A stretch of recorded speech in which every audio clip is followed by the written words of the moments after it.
आपने समय दिया। आप सभी साथियों से निवेदन है कि अभी कोई जाएगा नहीं, क्योंकि अब जो बातों की आज के कार्यक्रम से अभी हमारे मुख्य अतिथि ने बोला कि हम जब भी यहाँ पे आते हैं संख्या इसी के आसपास मिलती है, इसे कभी कम हो जाती है, कभी ज्यादा हो जाती है। ये जो बात उन्होंने बोला है बिल्कुल सही बोला है,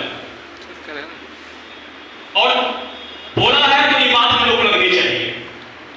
क्योंकि वो कुशीनगर जिले के हैं और कुशीनगर जिले को होने के नाते हम भी आर्मी के जिम्मेदार पदाधिकारी उनका करता है। मुख्य अतिथि महोदय मैं आपको बताना चाहता हूं, अब मैं सीधे संविधान आरक्षण और इसके बारे में नहीं बताऊंगा, क्योंकि हमारे जितने वक्ताओं ने इसके बारे में बताया है लगभग आप सब जान चुके हैं, समझ चुके हैं, और बाकी चीजें अगर ज्यादा समझना हो तो बहुत वक्ता अभी कैडर करके बताएंगे, यूट्यूब से आप देख लेंगे, बाकी अन्य हमारी भारतीय संगठन की रैलियां भी होती रहती है, सभा भी होती रहती है, उसमें आप जाएंगे सीख जाएंगे। लेकिन जो मेन मुद्दे की बात है यहाँ पे मैं वो करूंगा, संगठन की बात करूंगा। जो लोग मुझे जानते हैं, चाहे जिलाधर जी हो, चाहे जिला उपाध्यक्ष जी हो, चाहे अध्यक्ष जी हो, जो इसमें बैठे हुए हैं, मैं भीम आर्मी में जब से भीम आर्मी का गठन हुआ 2017 से तब से मैं जुड़ा हुआ हूं, लेकिन वास्तव में भीम आर्मी का गठन कुशीनगर जिले में 28 जनवरी 2019 हुआ, और वो भी गठन करने वाला कोई कैडर नहीं था। हमारे भीम आर्मी के राष्ट्रीय अध्यक्ष माननीय प्रीतम सिंह के नेतृत्व में इसी कुशीनगर जिले में रात को आए थे और रात को बैठक करके पूरे जिले से बुलाए गए थे और यहाँ पे गठन रखे गए, और उससे मुझे भीम आर्मी का जिला प्रवक्ता बनाया गया, भैया जी को भीम आर्मी का जिला अध्यक्ष बनाया गया, और समझ आऊंगा भीम आर्मी का जिला उपाध्यक्ष बनाया गया, और हाटा के थे एडवोकेट रामजी प्रसाद जी, जिनको वो बहुत लोग जानते होंगे, उनको भीम आर्मी का जिला अध्यक्ष बनाया गया। जब से मैं भीम आर्मी में काम कर रहा हूँ, और जितने भी लोग शुरुआत में बने थे, जितना क्षमता रहा, क्योंकि मैं अपना परिचय बता दूं, ज्यादा लोग मुझे जानते हैं, लेकिन मैं अपना परिचय बना अनिल कुमार गौतम है, और मैं विश्वविद्यालय से पोस्ट ग्रेजुएशन कर चुका हूं। इसके अलावा वर्तमान में कॉम्पिटिटिव छात्र प्रतियोगी परीक्षाओं की तैयारी भी करता हूं। दुर्भाग्यवश अभी नौकरी नहीं मिल पाई है, लेकिन भाई चंद्रशेखर आजाद भी मुझे बनाता हूं, और उसके साथ साथ बाबा साहब के सपने को कामना को आगे ले जाने का भी काम करता हूं। साथियों, मैं अपने मुख्य अतिथि को बताना चाहता हूं, जब ये गठन हुआ हमारे जिले में, तो अपनी क्षमता के अनुसार जितने अधिकारी से मिलकर मैंने जिले भर में गठन किया। जिला अध्यक्ष बनाया गया, जिला उपाध्यक्ष बनाया गया, तहसील अध्यक्ष बनाया गया, विधानसभा अध्यक्ष बनाया गया। उस समय आजाद समाज पार्टी नहीं बनी थी, लेकिन ठीक उसके एक साल बाद 2020 में कोरोना आ गया। आपको पता होगा, कोरोना आने के बाद जैसे कोरोना खत्म हो गया, माननीय चंद्रशेखर आजाद जी के नेतृत्व में आजाद समाज पार्टी का गठन हो गया। जब आजाद समाज पार्टी का गठन हो गया, जो पुराने लोग हम जानते होंगे, और फेसबुक पर आप लोग भैया के आईडी चले जाइएगा, चाहे हमारे मेरे आईडी तो नहीं होगा, लेकिन भैया के आईडी चले जाएगा, फेसबुक पर पता कर लीजिएगा, ऊपर से दबाव आया कि अनिल जी जिले में आजाद समाज पार्टी का गठन करिए, क्योंकि भीम आर्मी संगठन काम करना बढ़िया है, लेकिन जब भीम आर्मी के लोगों पे संघर्ष करते हुए, लोगों की बात सुनते हुए जब फर्जी मुकदमा हो जा रहा है, तो कोई समाज का नेता नहीं आता है। और समाज के नेता कौन थे आप लोग जानते होंगे। उसके परिप्रेक्ष्य में आजाद समाज पार्टी का गठन होगा। जब आजाद समाज पार्टी का गठन होगा तो मंडल साधे साहब कि आप जिले में आजाद समाज पार्टी के पदाधिकारियों को बनाइए, और आपको बताऊं 2 साल पहले, 2 या 3 साल पहले अक्टूबर के महीने में इसी हाल में आजाद समाज पार्टी का गठन किया गया, जिसके मुख्य अतिथि मोहम्मद आकिब साहब थे। और जैसे मैंने आजाद समाज पार्टी का गठन करवाया, भीम आर्मी के बहुत से लोग छूट के आजाद समाज पार्टी में चले गए। आज जब चले जाइए आजाद समाज पार्टी के, अभी इधर नगर पालिका चुनाव छोड़ दिया जाए, तो उससे पहले जितने लोग आजाद समाज पार्टी में काम करने जिला अध्यक्ष हो, राहुल चौधरी जी, या तमाम जो अडवाणी जी आए थे अभी, ऐसा हम भी लोग के द्वारा बनाया गया है, भीम आर्मी के द्वारा बनाया गया है, और एक भीम आर्मी पैदा किए देता है लोग। तो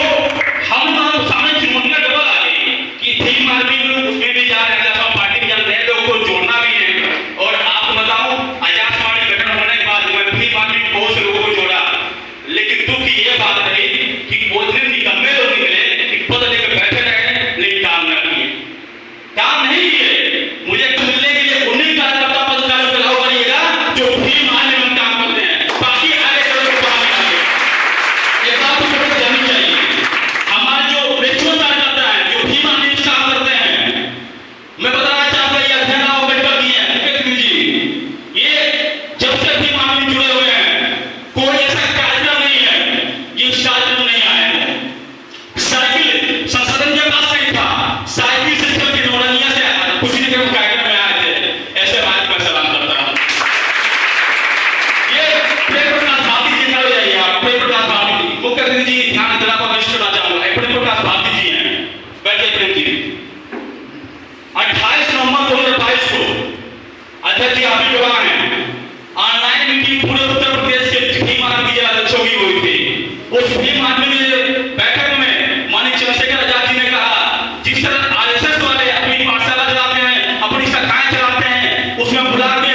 बच्चों को एक्टिवेट करते हैं, समझाते हैं कि हमारा लक्ष्य क्या है, हमारा तरीका क्या है, कहां कब्जा करना है, उसी तरह भीम आर्मी का पाठशाला हर जिले हर तहसील में खोलिए और वहां पे जो अपने दलित तबके के लोग हैं, अपने समाज के दलित तबके के लोग हैं और अगर अन्य जाति के लोग पिछड़ी जाति के गरीब हैं उनको फ्री शिक्षा दीजिए। उनके बाद में अमल करते हुए सबसे पहले अपने कुशीनगर जिले में भीम आर्मी पाठशाला करवाने का काम मैंने किया और प्रेम प्रकाश भारती जी गवाह हैं, तब पूरे कुशीनगर जिले में पहला भीम आर्मी पाठशाला खोला गया जिसमें 60 बच्चों के साथ 2 सवर्ण जाति के लोगों की शिक्षा दी जाती है। इन्होंने हमसे पूछा कि भैया क्या सवर्ण जाति के लोग गरीब तबके के बच्चे हैं उनको शिक्षा दिया जाए? तुमने कहा कोई बात नहीं है, शिक्षा की बात है। एक उनका जमाना था जब लोग शिक्षा का अधिकार वो जातियों का आधार पर बांटते थे, लेकिन वो जमाना नहीं है। हम कानून को मानने वाले हैं, हम बाबा साहब संविधान को मानने वाले हैं, तो हमको सबको बराबरी का हक देना चाहिए और सबको शिक्षा का अधिकार देना चाहिए और उनको एडमिशन दिला लिए और 2 सवर्ण जाति के लोग भी वहाँ पढ़ाई करते हैं और आज भी पाठशाला चल रही है। इनके साथ 2 शिक्षक और भी थे, वो छोड़ के चले गए, लेकिन हार नहीं मानी उन्होंने और अकेले दम पे भीम आर्मी पाठशाला चलाते हैं। वहाँ प्रशांत जी हैं भीम आर्मी हाटा में हम इतने लोगों को जोड़ा था, मैं बताया ना कि कुछ लोग बाहर चले गए, एक ऐसे आदमी का तो नहीं घूमता था, लेकिन एक समय आया नीला झंडा लगा के लोग घूम रहे हैं और बाबा साहब आज राजनीति को जो दल है उनके पोस्टर पाएंगे आप। तो हमारा भी दिन अब दूर नहीं है, जितने लोगों को बोलना बोल रहे हैं। हमारा नेता युवा है, हमारे युवा नेता हर लोग जानते हैं कि हमारे देश में 65% आबादी युवाओं की आबादी है और युवाओं की ऐसी आबादी है, युवा जिसको मोड़ जाते हैं सरकार दूसरा बन जाती है, युवा जिसको मोड़ जाते हैं वही क्रांति हो जाती है। तो युवा सबसे अधिक हमारे भीम आर्मी में है और दावे से मैं कह रहा हूं कि बस 5 से 10 लोग जाइए जो लगे हुए हैं, आने वाला समय देखिएगा, देख लीजिएगा भीम आर्मी का होने वाला है और 10 से 15 साल के अंदर हम सरकार बनाएंगे और यही जो लोग हमले उठाते हैं ना थोड़ा ध्यान रखिए आप लोग, बस थोड़ा ध्यान रखिए, हम लोगों का बस समय आने वाला है। अगले से आलो जब 2022 का चुनाव था, जो अन्य पार्टियों के लोग, अन्य पार्टियों की बात छोड़िए, जो बड़े समाज के लोग फेसबुक पर, सोशल मीडिया पर भाषण में मंचों पर बोलते रहते हैं कि आपके नेता 2 सीट के लिए रो दिए। अरे यारो, हमारा नेता 2 सीट के लिए नहीं रोया, वो भाव हुआ था। हमारा नेता समाज से भी समझौता किया, हमारा नेता 25 सीट मांगा था, लेकिन अगले साल 25 सीट नहीं दिए तो हमारा नेता झुका नहीं, 25 सीटों पे लात बांध दिया, तो 2 सीटों पे लात बांध दिया और उत्तर प्रदेश का पूरे देश में मेहनत कर रहा है और जानता है कि और आप लोग देख लीजिए जितनी मध्य प्रदेश राजस्थान में उनकी सभाओं भी हो रही है, उतना अगले साल यादव की क्षमता भी इकट्ठा मध्य प्रदेश में और राजस्थान कर लें, कभी नहीं कर पाएंगे। और जब 2022 के चुनाव का रिजल्ट आया, जब SC/ST सीटों पे मात्र 5 या 6 हजार वोटों से जब अखिलेश यादव हार गए, तब उनको समझ में आया कि अगर चंद्रशेखर राज को मिला नहीं होते तो उसी को उनको हार दशा नहीं दिखना पड़ता, क्योंकि भाई का रुतबा सिर्फ उत्तर प्रदेश में ही नहीं पूरे भारत में बढ़ रहा है। आप मध्य प्रदेश के लिए देख लीजिए, राजस्थान के लिए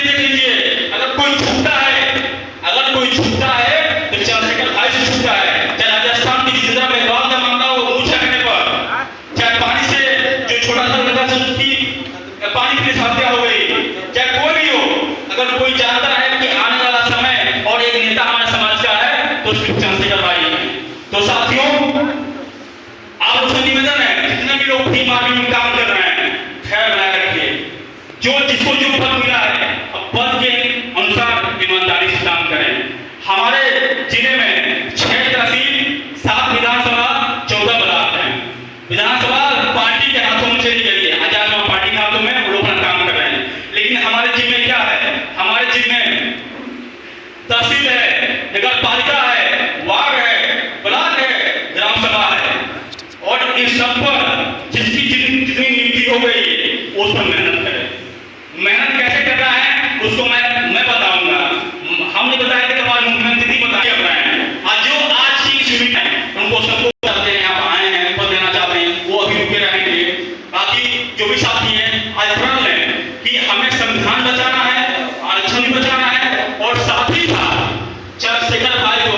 हाथों मजबूत करते हुए ये जिला कुशीनगर को इतना मजबूत बना देना है कि अगली बार अगर बबलू गौतम जी आते हैं, अगली बार पीके सागर जी आते हैं, अगली बार विजेंद्र सिंह जी आते हैं, और अगली बार माननीय हमारे नेता चंद्रशेखर आजाद जी आते हैं, इतना यहाँ पर जनसैलाब इकट्ठा कर दीजिए, इतना सड़कों को जाम कर दीजिए कि प्रशासन की हाथ पांव फूल जाए भीड़ को किनारे करने में। और मान्यता का ये खुशी नदी भीड़ है, ये खुशी नदी भीड़ है जो यहाँ पे इकट्ठा हुई है। और आपको यही बता दूं, सौभाग्य हम लोग का, अगर इस पूरे मंडल में चंद्रशेखर भाई सबसे पहले कहीं आने का काम किए हैं,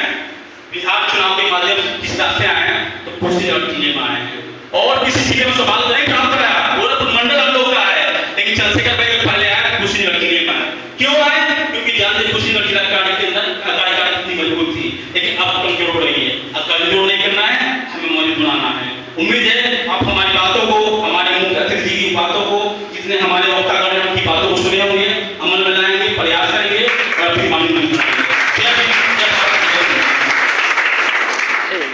इसी के साथ कार्यक्रम की समापन की घोषणा की जाती है। जो सज्जन